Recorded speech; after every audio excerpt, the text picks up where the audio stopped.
Good evening, Mr. President. My name is Mohammed. Fawehinmi. Well, of course, you already know that. On behalf of the entire Fawehinmi family, I congratulate you for being victorious over every ounce of corruption, every ounce of stealing, over every other party in this country with 15 million votes. I was overjoyed when I read the results, although it was a bit delayed. But I had to be sure. That's why I waited this long. The 23rd of February to today, the 8th of March, is not too long. I adopt the congratulatory messages sent to you by the entire EU and by the US and by every well-meaning country which loves Nigeria. Mr. President, you are a Leviathan in this country with most profound respect.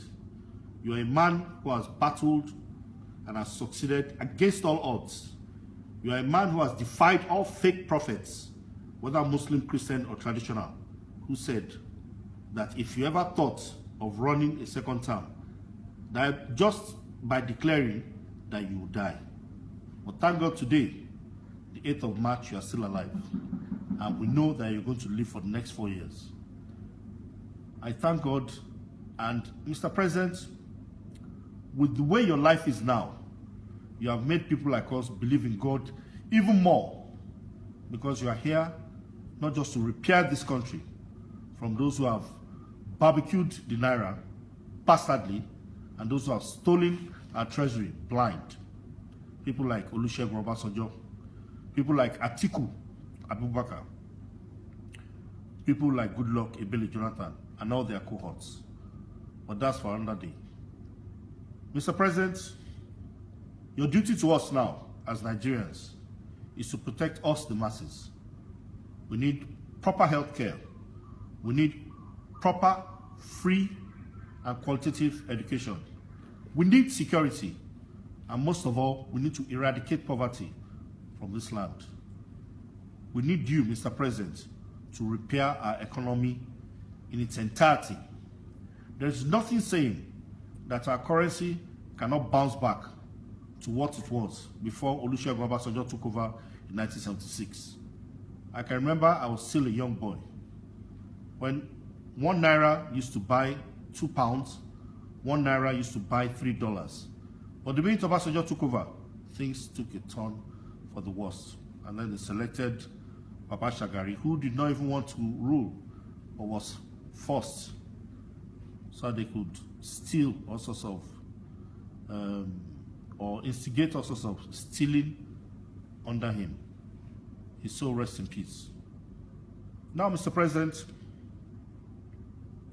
the masses of this country have been crying out for 43 years. For 43 years, Olusegun Obasanjo has held this country spellbound from 1976 till now. God had to shame him to say that, look, yes, you were participatory in bringing this man from Daura, but happily, you would not have the power to remove him. And that is why the entire masses of this country, the 15 million people, voted Buhari back in. Only the few ones who, I can't say how to describe them, they had their own choice to vote, and they voted Atiku 11 million. But the 4 million to me is still an overjoy. And I congratulate you, Mr. President.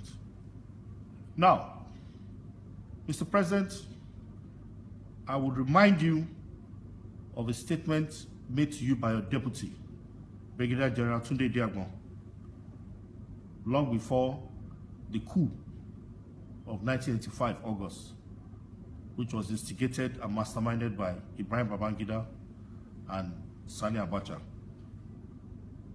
He gave you a security report, which we are all well aware of.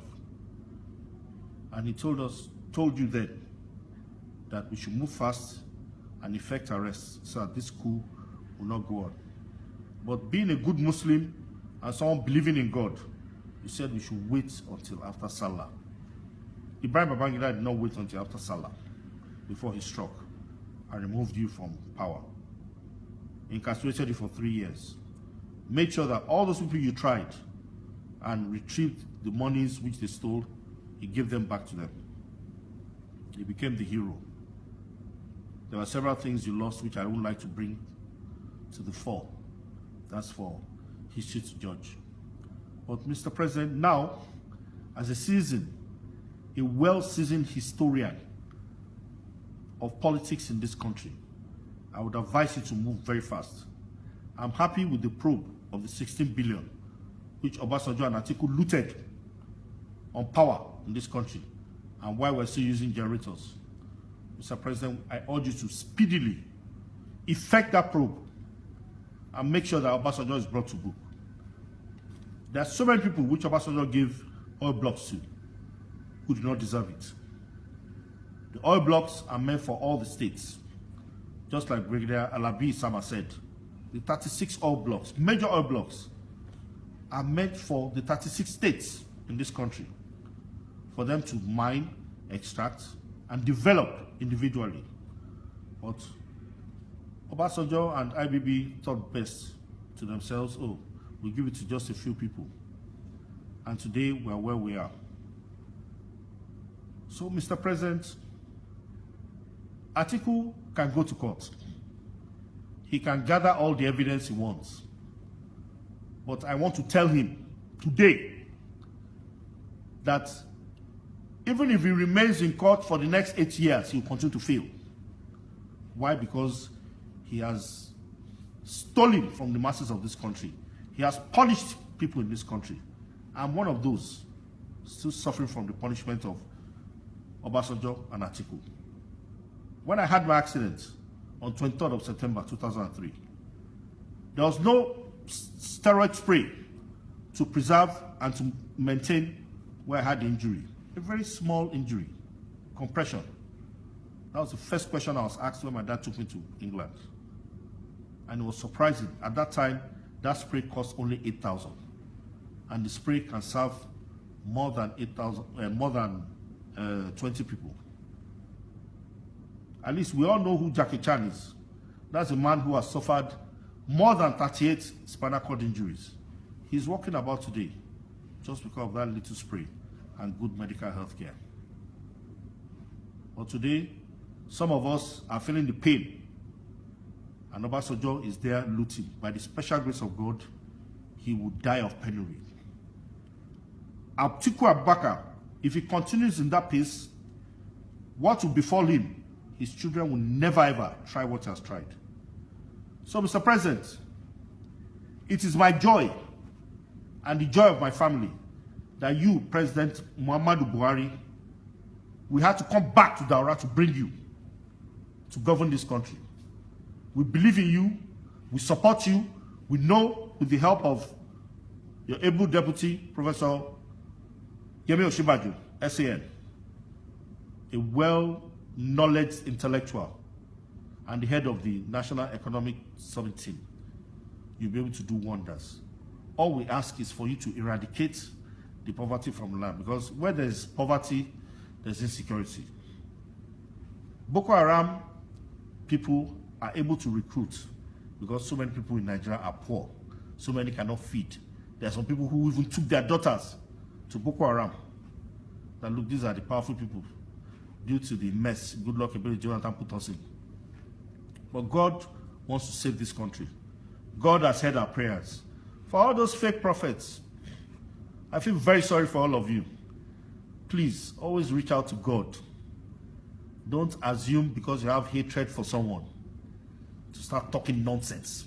Start predicting rubbish. Whatever church you are, kneel down, pray to your God. Whatever mosque you are in, go to the mosque and pray. Hear from God before you talk nonsense.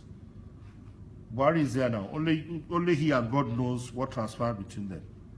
I was there during the inauguration when I was first sworn in. May 29th, 2015. He left us there and went to the mosque to pray when it was time to pray. That's a man who believes in God. Against all odds, against all evil machinations, he survived. With profound respect, Mr. President, I congratulate you. I congratulate your party. And I hope and pray that by 2023, we will be regretting, President Buhari is going. Only God knows who will replace him. I congratulate you and your family, sir.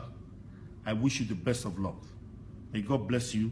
May God bless the Federal Republic of Nigeria. May God bless all the Nigerians in the 774 local governments and the 36 states. And I also wish all the aspiring gubernatorial candidates in the 36 states and all the aspiring state assembly members, aspirants, the best of luck. But I will give just one advice. There is no point killing ourselves because of politics. We will remain here as Nigerians, regardless of where we come from. As long as you're within the four borders of Nigeria, we are all brothers. You can be Igbo, you can be Hausa, you can be Yoruba, you can be TV, you can be Bibio. When Nigeria was 19 states, I went round. I did not face any hostility from any state. Now we're 36. I pray and wish us luck. And Nigeria will remain the Lion of Africa by the special grace of God. Thank you.